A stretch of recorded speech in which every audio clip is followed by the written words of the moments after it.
പ്രിയമുള്ളവരെ, വിശുദ്ധ ബൈബിളിനെ ആസ്പദമാക്കിക്കൊണ്ട് ഞങ്ങൾ സംപ്രേഷണം ചെയ്യുന്ന ഒരു ചാനലാണ് ബൈബിൾ വചനങ്ങൾ എന്ന ഈ ചാനൽ. ഈ ചാനൽ കൂടി വിശുദ്ധ ബൈബിളിലെ പഴയ നിയമത്തിലെ ഉൽപ്പത്തി പുസ്തകം മുതൽ പുതിയ നിയമത്തിലെ വെളിപ്പാടിന്റെ പുസ്തകം വരെയുള്ള എല്ലാ അധ്യായങ്ങളും ഉൾക്കൊള്ളിക്കുവാൻ ഞങ്ങൾ ശ്രമിക്കുകയാണ്. ഈ ദൈവവചന ഭാഗങ്ങൾ കേൾക്കുന്ന എല്ലാവരും ലോകത്തിന് ശാന്തിയും സമാധാനവും നന്മയും ഉണ്ടാകുവാൻ വേണ്ടി എന്നോടൊപ്പം സർവശക്തനായ ദൈവത്തോട് പ്രാർത്ഥിക്കുക. അതോടൊപ്പം തന്നെ ഈ ചാനൽ കാണുന്ന എല്ലാവരും ഞങ്ങളുടെ ചാനൽ ഒന്ന് സബ്സ്ക്രൈബ് ചെയ്യുക. സബ്സ്ക്രൈബ് ചെയ്ത് താഴെ കാണുന്ന ബെൽ ഐക്കൺ കൂടി ക്ലിക്ക് ചെയ്ത് ഞങ്ങളുടെ എല്ലാ അധ്യായങ്ങളും നിങ്ങൾക്ക് ലഭിക്കത്തക്ക വിധത്തിൽ ഞങ്ങളോട് സഹകരിക്കുക.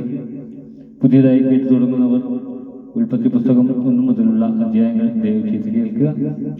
എവിടെയും പ്രാർത്ഥനാ നിർഭരമായ സഹകരണങ്ങൾ പ്രതീക്ഷിച്ചുകൊണ്ട് പുറപ്പെടും. ലേവ്യരുടെ പുസ്തകം 6-ാം അധ്യായം. കർത്താവ് മോശയോട് അരുളി ചെയ്തു, സൂക്ഷിക്കാൻ ഏൽപ്പിച്ചതോ ഈടുവെച്ചതോ ആയ വസ്തു തിരിച്ചു കൊടുക്കാതെയും കവർച്ച ചെയ്തും അയൽക്കാരനെ വഞ്ചിക്കുക, പീഡിപ്പിക്കുക, കാണാതെ പോയത് കണ്ടുകിട്ടിയിട്ടും ആ കാര്യം നിഷേധിച്ച് കള്ളസത്യം ചെയ്യുക എന്നിങ്ങനെയുള്ള പാപങ്ങളിൽ ഏതെങ്കിലും ഒന്ന് പ്രവർത്തിച്ച് കർത്താവിനോട് അവിശ്വസ്തത കാണിക്കുന്നവൻ കുറ്റക്കാരനായിരിക്കും.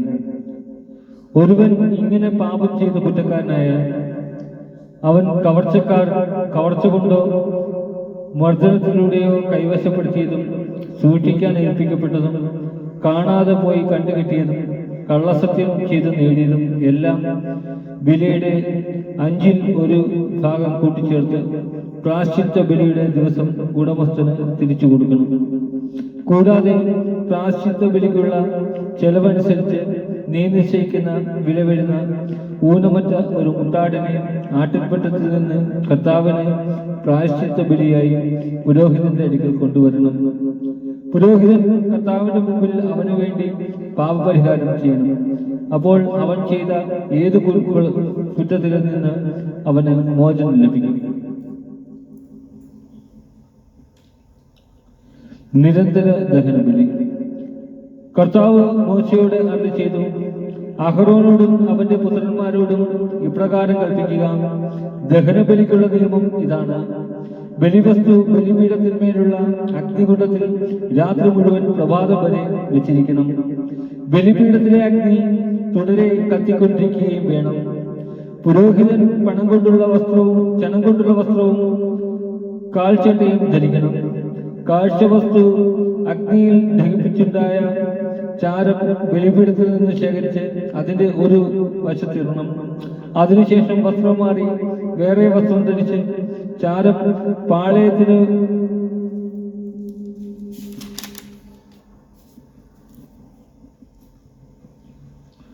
വെളിയിൽ ശുചിയായ സ്ഥലത്തേക്ക് കൊണ്ടുപോകണം. ബലിപീഠത്തിലെ അഗ്നി കത്തിക്കൊണ്ടിരിക്കണം, അത് കെട്ടുപോകരുത്.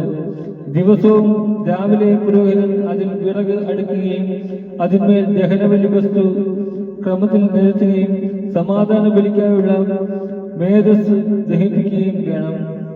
ബലിപീഠത്തിലെ അഗ്നി നിരന്തരം കത്തിക്കൊണ്ടിരിക്കണം, അത് കെട്ടുപോകരുത്. ധാന്യബലിയുടെ നിയമം ഇതാണ്. അത് അഹ്റോന്റെ പുത്രന്മാർ കർത്താവിന്റെ സന്നിധിയിൽ ബലിപീഠത്തിന് മുൻപിൽ അർപ്പിക്കണം. പുരോഹിതൻ ധാന്യബലിക്കുള്ള നേരിയ മാവിൽ നിന്ന് 1 കൈ മാവും അതിനുള്ള എണ്ണയും കുന്തിരിക്ക മുഴുവനും എടുത്ത് സ്മരണാംശമായി ബലിപീഠത്തിൽ വെച്ച് കർത്താവിന് പ്രീതികരമായ സൗരഭ്യമായി അർപ്പിക്കണം.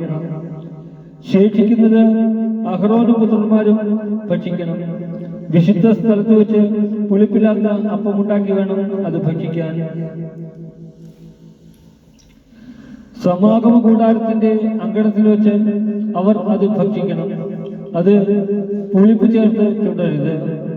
എന്റെ ദഹനബലികളിൽ നിന്ന് അവരുടെ ഓഹരിയായി ഞാൻ അത് കൊടുത്തിരിക്കുന്നു.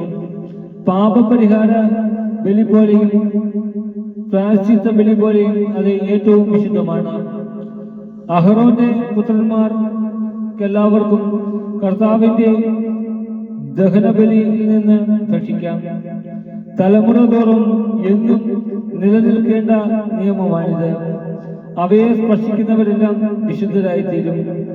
കർത്താവ് മോശയോട് അരുളിച്ചെയ്തു, അഹ്റോനും അവന്റെ പുത്രന്മാരും അഭിഷേക ദിവസം കർത്താവിന് സമർപ്പിക്കേണ്ട ബലി ഇതാണ്: ഒരു ഏഫയുടെ 10 നേരിയ മാവ് അനുദിന ധാന്യബലിയായി പകുതി രാവിലെയും പകുതി വൈകുന്നേരവും അർപ്പിക്കണം. അത് എണ്ണ ചേർത്ത് വറചട്ടിയിൽ ചുട്ടെടുക്കണം. അത് നന്നായി കുഴിച്ചു ചുട്ട് കഷണങ്ങളാക്കി ധാന്യബലി പോലെ കർത്താവിന് പ്രീതികരമായ സൗരഭ്യമായി അർപ്പിക്കണം. അഹ്റോന്റെ പുത്രന്മാരിൽ അവന്റെ പിന്തുടർച്ചാവകാശിയായി അഭിഷിക്തനായ പുരോഹിതൻ എന്നേക്കുമുള്ള നിയമപ്രകാരം അത് കർത്താവിന് സമർപ്പിക്കണം. അത് മുഴുവനും ദഹിപ്പിക്കണം. പുരോഹിതന്റെ ഓരോ ധാന്യബലിയും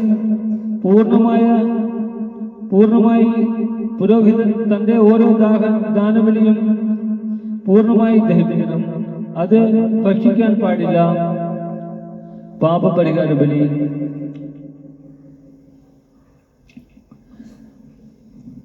കർത്താവ് മോശയോട് അരുളിച്ചെയ്തു, അഹ്റോനോടും പുത്രന്മാരോടും പറയുക, പാപപരിഹാര ബലിയുടെ നിയമം ഇതാണ്: പാപപരിഹാര ബലിക്കുള്ള മൃഗത്തെ കർത്താവിന്റെ സന്നിധിയിൽ ദഹന ബലി മൃഗത്തെ കൊല്ലുന്ന സ്ഥലത്ത് വെച്ച് തന്നെ കൊല്ലണം. അത് അതിവിശുദ്ധമാണ്. പാപപരിഹാര ബലി അർപ്പിക്കുന്ന പുരോഹിതൻ അത് ഭക്ഷിക്കണം. സമാഗമ കൂടാരത്തിന്റെ അങ്കണത്തിൽ വിശുദ്ധ സ്ഥലത്ത് വെച്ച് വേണം ഭക്ഷിക്കുവാൻ. അതിന്റെ മാംസത്തിൽ തൊടുന്നവരെല്ലാം വിശുദ്ധരായിത്തീരും. അതിന്റെ രക്തം വസ്ത്രത്തിൽ തെറിച്ചു വീണാൽ ആ വസ്ത്രം വിശുദ്ധ സ്ഥലത്ത് വെച്ച് കഴുകണം. അത് പാകം ചെയ്ത മൺപാത്രം ഉടച്ചു കളയണം.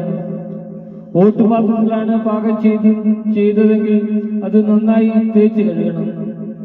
പുരോഹിത വംശത്തിൽപ്പെട്ട എല്ലാ പുരുഷന്മാർക്കും അത് ഭക്ഷിക്കാം. അത് അതിവിശുദ്ധമാണ്. എന്നാൽ വിശുദ്ധ സ്ഥലത്ത് വെച്ച് പാപപരിഹാര കർമ്മം നടത്താൻ ബലിമൃഗത്തിന്റെ രക്തം സമാഗമ കൂടാരത്തിലേക്ക് കൊണ്ടുവന്നിട്ടുണ്ടെങ്കിൽ ആ ബലിമൃഗത്തെ ഭക്ഷിക്കരുത്. അതിനെ അഗ്നിയിൽ ദഹിപ്പിക്കണം. നമ്മുടെ കർത്താവായ യേശുവേ സ്തുതി.